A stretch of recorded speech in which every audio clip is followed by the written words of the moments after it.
Selamat malam dan selamat berjumpa kembali Bapak Ibu, Saudara-saudari para pendengar firman Tuhan dimanapun berada.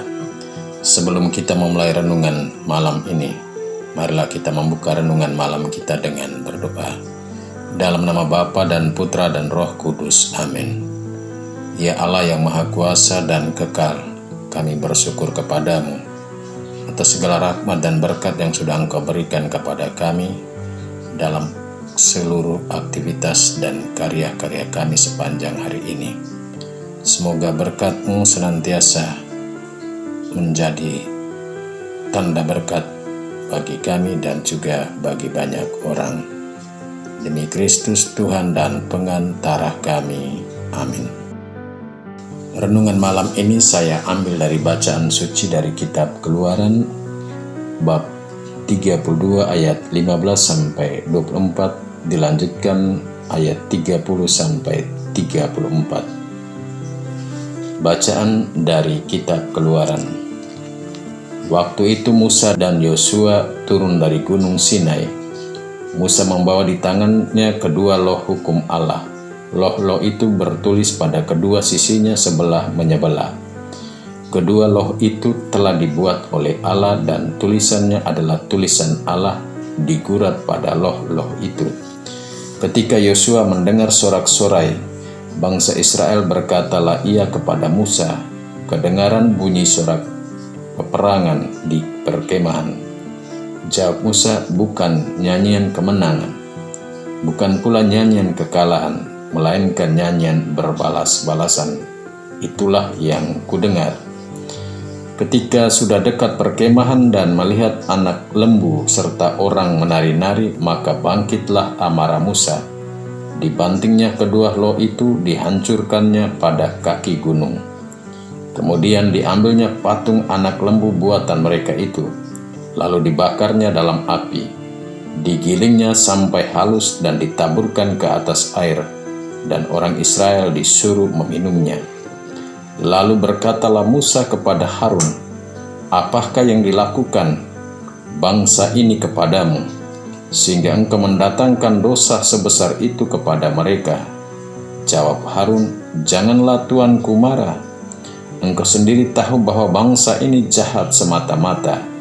Mereka berkata kepadaku, buatlah Allah bagi kami, yang akan berjalan di depan kami.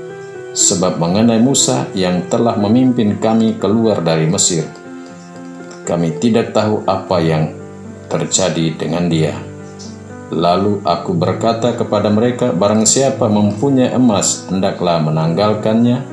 Semua emas itu mereka berikan kepadaku. Aku melemparkannya ke dalam api dan keluarlah anak lembu ini. Keesokan harinya berkatalah Musa kepada bangsa itu, kalian telah berbuat dosa besar, tetapi sekarang aku akan naik menghadap Tuhan. Mungkin aku dapat mengadakan perdamaian karena dosamu itu. Lalu kembalilah Musa menghadap Tuhan dan berkata, bangsa ini telah berbuat dosa besar, sebab mereka telah membuat Allah emas bagi mereka. Tapi sekarang kiranya engkau mengampuni dosa mereka itu.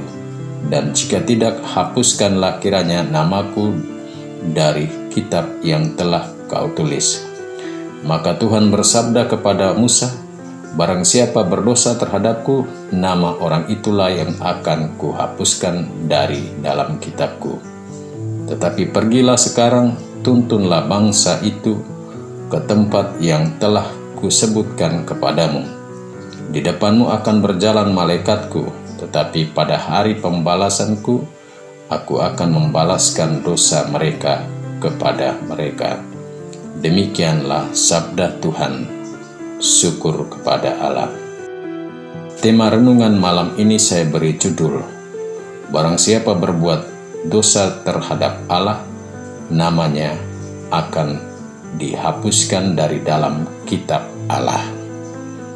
Bapak, Ibu, Saudara-saudari, para pendengar firman Tuhan dimanapun berada, tidak ada satu orang pun dalam hidup ini yang tidak jatuh dalam dosa. Sekecil apapun setiap kita pernah jatuh dalam dosa dan pernah berbuat dosa. Dan akar dari dosa adalah ego dan kesombongan manusia. Dosa berarti putusnya hubungan manusia dengan Allah. Dosa juga berarti orang berpaling dari kehendak Allah dan perintah-perintahnya dan hidup menurut kehendaknya sendiri. Kitab Keluaran yang kita dengar dan renungkan malam ini berkisah tentang bangsa Israel jatuh dalam dosa dan berpaling dari Allahnya dan menyembah Allah lain. Dikisahkan bahwa ketika Musa naik ke Gunung Sinai dan lama berada di sana, dan saat turun dari gunung bersama Harun, ia membawa di tangannya kedua loh hukum Allah, di mana kedua loh itu pada sisinya masing-masing dibuat oleh Allah, dan tulisannya adalah tulisan Allah yang ditulis pada loh itu. Dan ketika Musa dan Harun mendekati perkemahan orang Israel, Harun mendengar sorak-sorai bangsa Israel. Ia pun berkata kepada Musa, "Kedengaran bunyi sorak-sorai di perkemahan." Musa pun menjawab, bukan nyanyian kemenangan, bukan pula nyanyian kekalahan, melainkan nyanyian berbalas-balasan atau pantun. Itulah yang kudengar. Bapak Ibu para pendengar firman Tuhan dimanapun berada, ketika Musa dan Harun semakin mendekati perkemahan, ternyata mereka melihat anak lembu serta orang menari-nari. Maka amarah Musa pun bangkit. Kemarahan itu ditunjukkan dengan 1. Membanting kedua loh itu dan menghancurkannya di kaki gunung. 2. Mengambil anak lembu buatan mereka dan membakarnya dalam api. Menggiling anak lembu itu sampai halus dan ditaburkan ke atas air dan menyuruh orang-orang Israel meminumnya. Bapak Ibu para pendengar firman Tuhan dimanapun berada, Musa pun meminta penjelasan dari Harun apa yang telah dilakukan orang Israel terhadapnya. Harun, sehingga engkau mendatangkan dosa sebesar itu kepada orang Israel.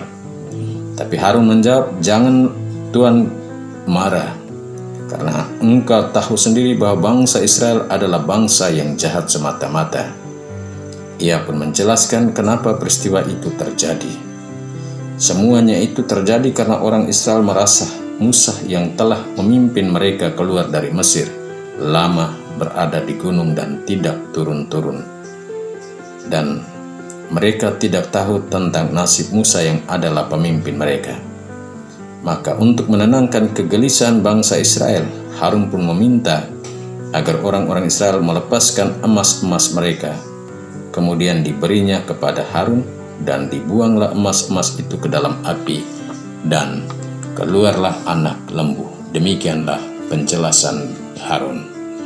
Disinilah awal mula bangsa Israel yang keluar dari Mesir itu jatuh dalam dosa hanya karena ego dan kesombongan hati mereka yang tidak ingin Musa jauh dari mereka. Dari penjelasan Harun, Musa pun berkata kepada bangsa Israel, "Kalian telah berbuat dosa besar, tapi sebagai orang yang datang yang bertanggung jawab atas keselamatan bangsa itu," ia pun berkata, "Sekarang pun aku akan naik kepada Tuhan. Mungkin aku akan mengadakan perdamaian," atau juga disebut dengan melakukan tawar-menawar dengan Allah atas dosa orang-orang Israel itu. Musa lalu pergi menghadap Tuhan dengan membawa dosa-dosa orang Israel dan mendesak Allah untuk mengampuni mereka. Jika tidak memberikan pengampunan kepada bangsa Israel, Musa pun meminta agar namanya dihapuskan dari kitab yang telah Allah tulis.